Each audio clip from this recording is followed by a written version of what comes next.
Mistralis is home to many perilous regions, several of them from the blistering plains of calderas to the frigid glaciers off the continent's southern coast, are so extreme that life cannot thrive there.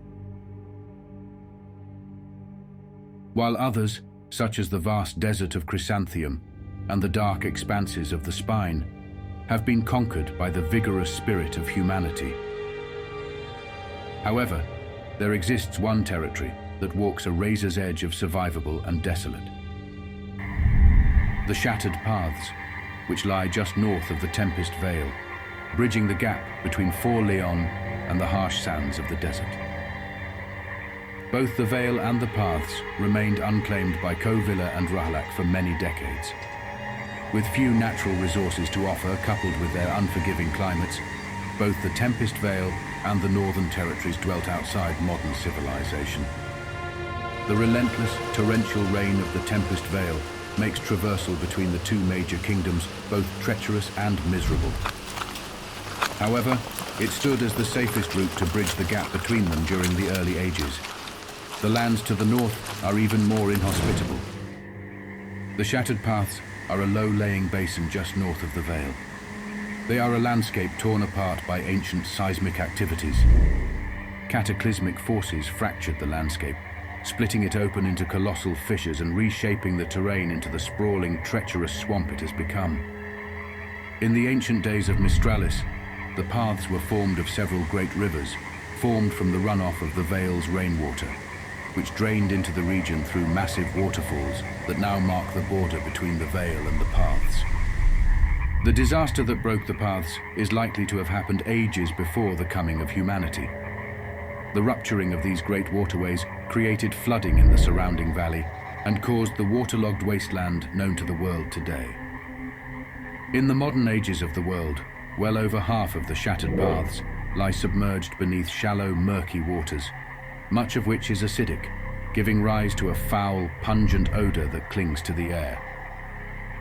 The so-called dry land is little better, consisting mostly of thick, treacherous mud that shifts with each step, rendering travel nearly impossible, especially for those burdened with cargo. Here, the land itself seems to conspire against movement, ensnaring any who dare attempt to cross its unforgiving terrain. Compounding the already treacherous terrain is the suffocating heat and extreme humidity, which only deepen humanity's reluctance to venture into the region. The air hangs thick and heavy, stifling breath and clouding judgment, while the waters and mud teem with dangerous creatures lurking just beneath the surface.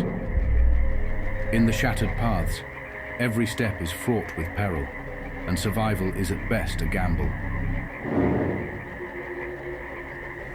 Despite being one of the smallest individual regions in Mistralis, the Shattered Paths possess more unique species than nearly the rest of the continent combined.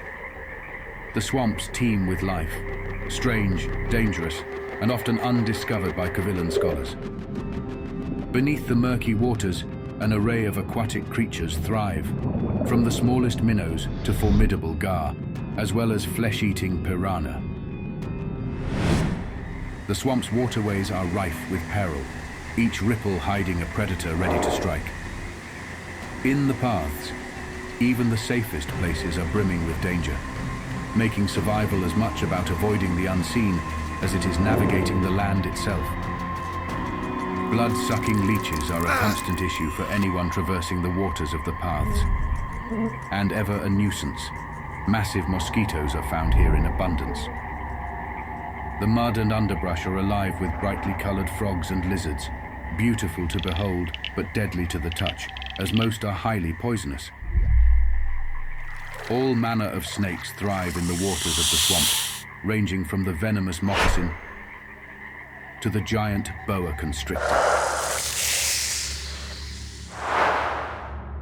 And perhaps the most unnerving of all the pests of the paths are the various types of spiders that dwell there.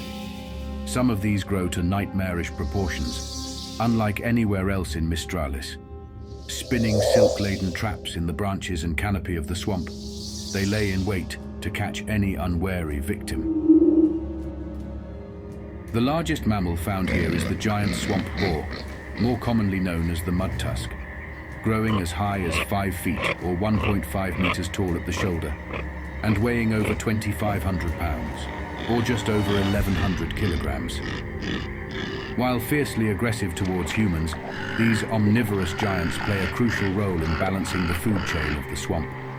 Foraging for roots, tubers, and smaller animals, they serve as both predators and prey, providing a critical food source for the larger carnivores that stalk the region. And yet, not every creature in the swamps is dangerous. In the southern reaches of the paths, near the Vale Falls, dwells the giant marsh deer, known locally as Mire Elk, that roam the wetlands. These gentle giants can grow up to 6 feet or 1.8 meters tall at the shoulders and weigh as much as 1,400 pounds or 635 kilograms.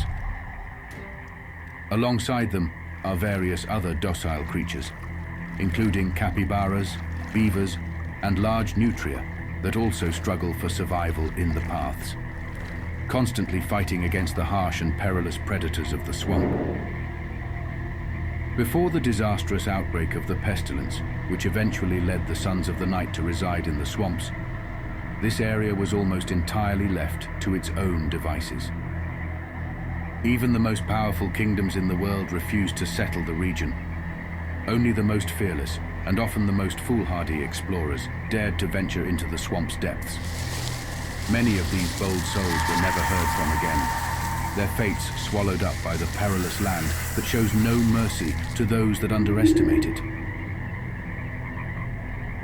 The raw, unchecked power of nature is on full display in the shattered paths. Many of the creatures that call this land home can grow to astonishing and often terrifying proportions.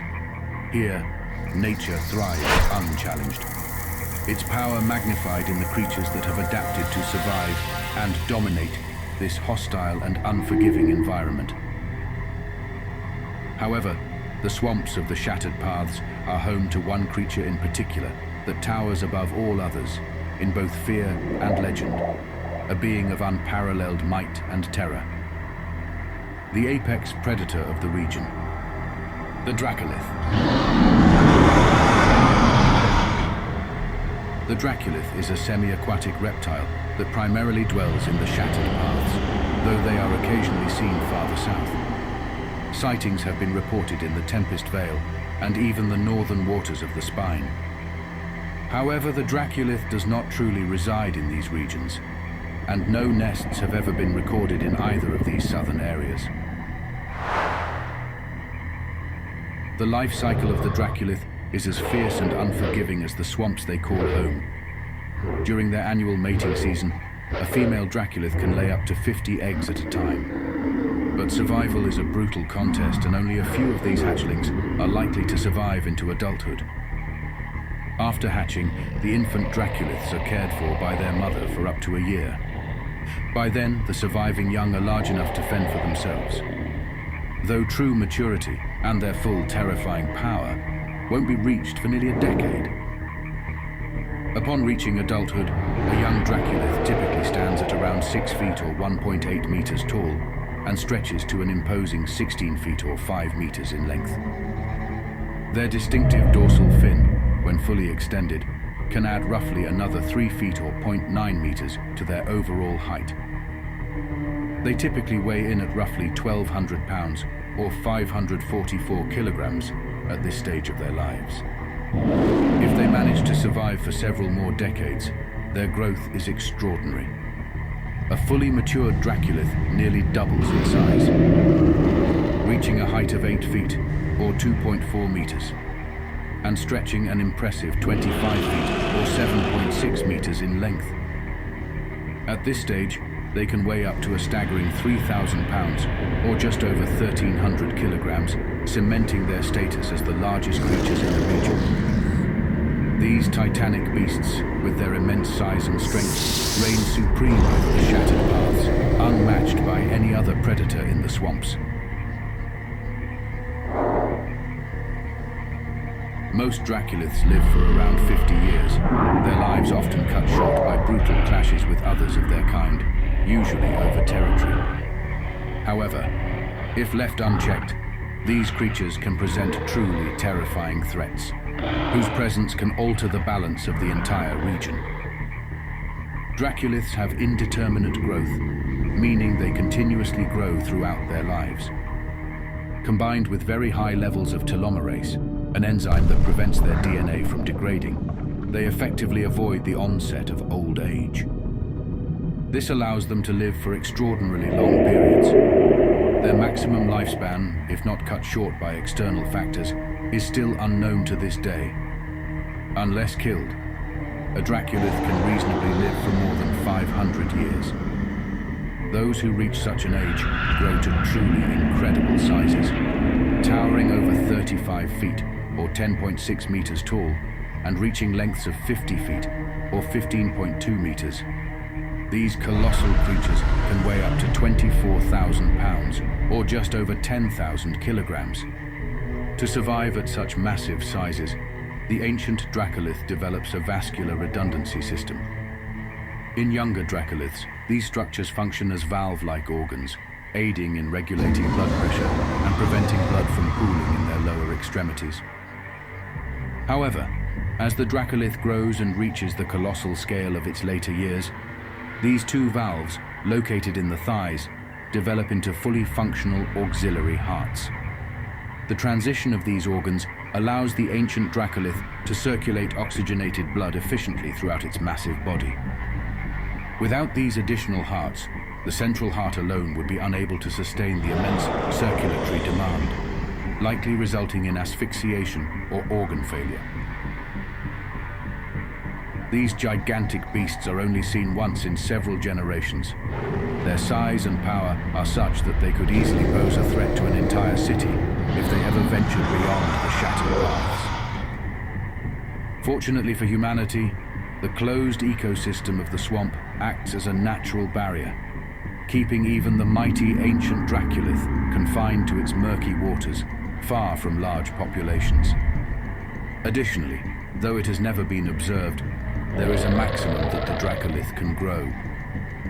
Theoretically, if an ancient Draculith were to live too long, their incredible body mass would crush their internal organs, as their bone density would no longer be able to support their weight. However, the ancient Draculiths seen throughout history have never reached these upper limits of biology. Hunting these ancient titans is an almost impossible feat. It takes entire bands of highly skilled hunters, armed with the best gear and training the world has to offer, to even stand a chance. And even with the finest preparations, heavy casualties are almost guaranteed. Facing an ancient Draculith is not just a battle, it's a deadly gamble where the cost of failure is measured in lives. These marvelous and dangerous creatures are a biological masterwork of nature. With various evolutionary traits that have been refined to near perfection, the Draculith is a living weapon. Draculiths incorporate a method of locomotion known as facultative bipedalism. The animal is typically seen moving on all fours. However, its front limbs are very much arms rather than legs. And it has the capacity to walk and even run on only its hind legs at great speed. Its front limbs are also equipped with fully posable thumbs, making it the only reptile in the world to have such a feature. Though the Draculith lacks the higher cognitive ability to utilize these appendages to their maximum potential, the presence of these thumbs hints at the creature's complex evolutionary history and its status as a top predator. The Draculith has a very strong respiratory system with a high tolerance for CO2, allowing it to effectively hold its breath for around 5 to 8 minutes.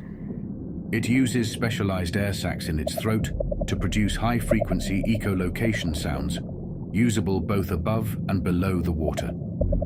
Their limited underwater capabilities are possible byproducts of more specialized organs that the Draculith evolved away from, suggesting that the Draculith used to inhabit deeper regions of the seas. Its evolution to more land-based anatomy might suggest that something else hunted it away from its former home. This is further supported by the fact that the Draculith has a dual osmoregulation system. This allows them to control the concentration of water and salts in its body, maintaining homeostasis despite external environmental changes, effectively allowing them to thrive in either the salt waters of the open ocean or the fresh waters of the swamp. The Draculith also has a musculature rich in myoglobin, allowing it to store oxygen very effectively. This stored oxygen is particularly useful for quick bursts of speed and attacks during hunting, and maintaining stamina during combat, as well as aiding in their ability to hold their breath for long periods underwater. The Draculith's eyes contain specialized photoreceptor cells that are sensitive to UV light, allowing them to detect ultraviolet patterns in their surroundings. Additionally, their retinas are densely packed with rod cells, photoreceptors highly sensitive to low light, which, coupled with their tapetum lucidum that reflects both visible and UV light, provides them with exceptional night vision. However, the abundance of rod cells renders them nearly colorblind, with a minimal ability to perceive most of the standard color spectrum in brighter areas. Draculiths also possess a pit organ capable of detecting infrared signatures. This organ, however, only functions above the water. When submerged, a protective membrane seals it off to prevent water damage. While submerged, the Draculith's vision relies on a slightly UV transparent nictitating membrane, or third eyelid, that covers their eyes, protecting them from debris and irritants while still allowing UV detection and maintaining visual clarity underwater. The Draculith's ears consist of several complex systems designed for both arid and aquatic environments. Their primary ears are slits located at the back of their head, similar to those of alligators, providing streamlined protection when submerged. However, they also possess small bat-like pinnae that extend from these slits when above water, enabling them to interpret echolocation data with exceptional directional hearing. When underwater, these pinnae retract, and a watertight seal closes over the ear canal, safeguarding the inner ear from water damage. The Draculith also uses its echolocation when underwater, emitting sound waves in the form of light, clicking noises that allow it to navigate and locate prey with precision. Underwater, this echolocation system functions as a kind of sonar, enabling the Draculith to navigate through dark, murky waters effectively. To manage the transition between water and air, the Draculith has a specialized system of Eustachian tubes that equalize pressure and adjust the tension of its eardrum. Additionally, its ossicle bones are dense and connected to the muscular system, allowing the Draculith to adjust their tension and positioning, ensuring clear hearing in both terrestrial and aquatic environments. This highly adaptable auditory system allows the Draculith to detect even the slightest sound cues in its swampy environment, whether above or below the water's surface. Rounding out its basic sensory organs, the Draculith's nose is exceptionally acute, rivaling its other senses in sensitivity. Equipped with highly sensitive olfactory receptors in its nasal cavities, the Draculith can detect the scent of prey or other animals from significant distances. Additionally, it possesses a highly advanced vomeronasal organ, which enables it to pick up pheromones and other chemicals in its surroundings, such as the scent of blood from an injured animal or the stress hormones emitted by frightened creatures nearby. Curiously, the Draculith also has the remnants of a lateral line system running along the sides of its body, allowing it to sense small changes in water currents around it. This system is significantly diluted from the lateral line systems found in fish, and is almost entirely aesthetic at this point in its evolution. However, it still serves a small purpose and allows it to hunt effectively even when visibility is very low in the murky waters of its home. Additionally, they have integumentary sensory organs around their lower head that function similar to a lateral line system. These organs are much more sensitive. They allow the creature to sense even the tiniest changes in pressure and vibrations in the water around them. These two systems work together to give the Draculith a full range of detection when submerged in water. Sneaking up on a Draculith is a nearly impossible task, unless it's basking or moving over dry land or shallow water. The Draculith displays several dorsal fins along its body, with the most prominent one on its back, and smaller ones on its head and at the end of its tail. These large fins are supported by spiny, venom-filled quills, and can fold down or extend based on the creature's needs. While the dorsal fins are used for displays of intimidation, they primarily serve as a method of thermoregulation. When basking, the Draculith can extend these fins to soak up more sunlight. All of the Draculith's dorsal fins are embedded with bioluminescent cells that emit UV light patterns across their surface. Invisible to humans, these UV patterns are used by Draculiths to communicate with one another. These light shows can attract mates, intimidate territorial invaders, or even signal for help from nearby Draculiths. Since these UV lights aren't visible to most creatures, the Draculith also has a more overt method of communication. The scales around the back of the Draculith's neck are connected to specialized muscles in the neck and shoulders. When threatened, the Draculith can manipulate these muscles, causing the scales to slide against each other and create a loud rattling sound. Additionally, as the scales slide, they can extend outward with impressive speed, creating a visually imposing intimidation factor. The Draculith possesses a dual venom system, with each type of venom serving a specific purpose. The quills on its dorsal fins are connected to venom sacs containing a potent cytotoxin. When a quill punctures a target, the venom causes immediate pain and inflammation, leading to localized necrosis or cell death at the injection site. While not necessarily deadly, this venom inflicts significant and irreversible damage on any attacker. In contrast, the Draculith's claws and specialized fangs are connected to separate venom sacs that contain a neurotoxin. This venom attacks the nervous system, initially causing pain and numbness. As the venom spreads, it induces muscle spasms, cramping, and eventually immobilizes the affected area. Although the neurotoxin isn't typically lethal by itself, except in smaller creatures or from younger Draculiths, it works rapidly, causing full paralysis within 5 to 10 minutes, depending on the prey's size. This allows the Draculith to use its physical strength and powerful jaws to finish off its immobilized prey. Draculiths rarely use their venom on others of their own kind, as most infighting isn't meant to be lethal. Venom use is reserved for serious, life-threatening conflicts and hunting. The Draculith can control the release of venom from its claws or fangs, but the quill's release mechanism is tied to pressure being put on the quill itself when puncturing a target, making them a passive defense mechanism.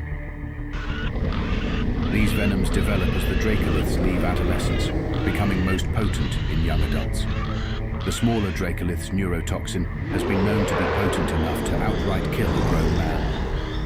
As the Draculith ages and grows larger, the potency of its venom diminishes as physical strength becomes the primary means of hunting. The ancient Draculiths, which appear only every few hundred years, likely have very diluted venom stores, if any at all, as their massive size and strength negate the need for potent venom.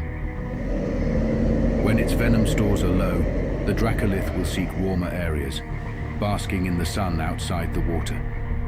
The increased temperature raises its metabolic rate, allowing the venom stores to replenish more quickly. The Draculith's body is armored with large, thick scales, providing it with extraordinary protection from attacks. These formidable scales are nearly impervious to most strikes, allowing the Draculith to shrug off damage from nearly any foe. Even its underbelly, while slightly more vulnerable, is still heavily reinforced, requiring only the finest weapons to pierce through its tough hide. As the undisputed apex predator of the Shattered Paths, no other creature in its territory can rival the Draculith in combat. Only humans, with their ingenuity and weaponry, pose a true threat to these magnificent beasts. The outer layer of their larger scales have no nerve receptors at all, making them unable to feel pain from incoming damage. Beneath the scales, however, the nerves are much more sensitive, mostly interpreting impact signals as pressure rather than pain, unless the scale itself is punctured. This makes the Draculith highly aggressive and fearless during combat, given its extremely high tolerance for pain. However, when a blow does manage to penetrate through or around the scales, the underlying nerves make the pain particularly intense, causing the Draculith to respond with even greater ferocity. The Draculith's scales and skin are highly effective at retaining moisture, preventing the creature from drying out while above water. Aiding in this effort, it also produces a thin protective mucus layer, or blood sweat. This mucus is not only essential for hydration, but also boasts powerful antimicrobial properties, helping the Draculith heal from wounds and significantly reducing the risk of infections or illnesses. Additionally, the Draculith's antimicrobial mucus is regularly discharged into the surrounding waters, making the Draculith a keystone species. The mucus enriches the ecosystem by providing a vital source of nutrients for microorganisms, significantly improving water quality. This, in turn, leads to healthier populations of fish and other aquatic fauna. And the antimicrobials boost the health and biodiversity of the local plant life, leading to more abundant and vibrant flora. The impact of the Draculith on the swamps is vital to the environment. Though they are the apex predator of the region, they give far more to it than they take away. By improving water quality and fostering local biodiversity, the Draculith ensures that the shattered paths thrive in ways that would be impossible without them. Without this impressive and intimidating creature, the swamps would undoubtedly be a drastically different place. The Draculith is not just the ruler of the swamp. They are its lifeblood, sustaining the region's delicate equilibrium. Draculiths tend to congregate around resource-rich areas, but do not form familial bonds or complex social structures. They gather en masse during mating season, where displays of dominance and supremacy are common as males compete for female attention. Flaring their dorsal fins and flashing light patterns only they can see, as well as rattling their scales to intimidate rivals and impress females. Mating season, however, rarely escalates to full physical confrontation. Displays of dominance are often ended before fighting breaks out. This is very likely due to an aversion to their quills' cytotoxins. Outside of the mating period, Draculiths are generally tolerant of each other, though they are not strictly social creatures. Conflicts usually occur between younger adult males, fighting over a specific object of interest, such as prime basking spots or hunting grounds. Fights tend to break out only between Draculiths of similar size, maintaining a clear hierarchy based on physical dominance. Larger Draculiths typically do not need to compete with smaller ones, as the smaller Draculiths will usually submit to their larger counterparts. Though there is the occasional young, ambitious male that picks a fight with their elders. These foolhardy youngsters rarely live to see mature adulthood, as their boldness usually leads them to a swift and brutal end in the unforgiving world of the shattered paths. After the legitimacy of the Sons of the Night, they quickly began traditions of hunting and maintaining the population of Draculiths in the paths, wearing their scales and hides as armor, and utilizing their venom for various things from deadly poisons to life-saving antidotes. Though they have a few generations of practice at this point, the hunting of Draculiths is a practice that to this day has not been fully mastered, even by the most skilled hunters. While the Draculith is a tenuous mix of a social and solitary creature, they do exhibit a primal, instinctual care for one another. In moments of grave danger, when one is threatened by a formidable foe, it will flash a distinctive ultraviolet pattern across its dorsal fins, a distress call. When nearby Draculiths spot this distinct pattern of UV lights, they will typically rally to the aid of their beleaguered kin. This makes hunting them exceptionally dangerous, as targeting one Draculith could rapidly escalate into a deadly skirmish with several. Since humans are blind to this UV pattern, they are unaware of the full extent of Draculith communication. aside from verbal calls. This unseen layer of coordination among Draculiths adds an unpredictable and dangerous element to any attempt to hunt them, which humans are unable to account for, often leading to disastrous results for unprepared hunters. This behavior likely stems from their deep-sea ancestry, before they became apex predators. In those ancient waters, Draculiths would instinctively converge on a distress signal, recognizing a threat to one as a potential threat to any others nearby. Though they have since evolved into apex predators, this communal defense mechanism, rooted in survival, remains a key aspect of their behavior in the swamps. Driven by self-preservation, Draculiths will still respond to a distress call as if their own survival depends on it, ensuring the safety of the collective in the unforgiving environment of the paths. The Draculith's original home, the vast abyss of Sallden's oceans, remain an almost entirely uncharted frontier, as do the creatures which lurk in the darkness of that shadowy realm. Unknowable monstrosities are said to dwell in the world beneath the waves, as yet unseen by human eyes. Whatever terrifying creature it is that once ruled those depths, and still may, remains a chilling and unanswered question.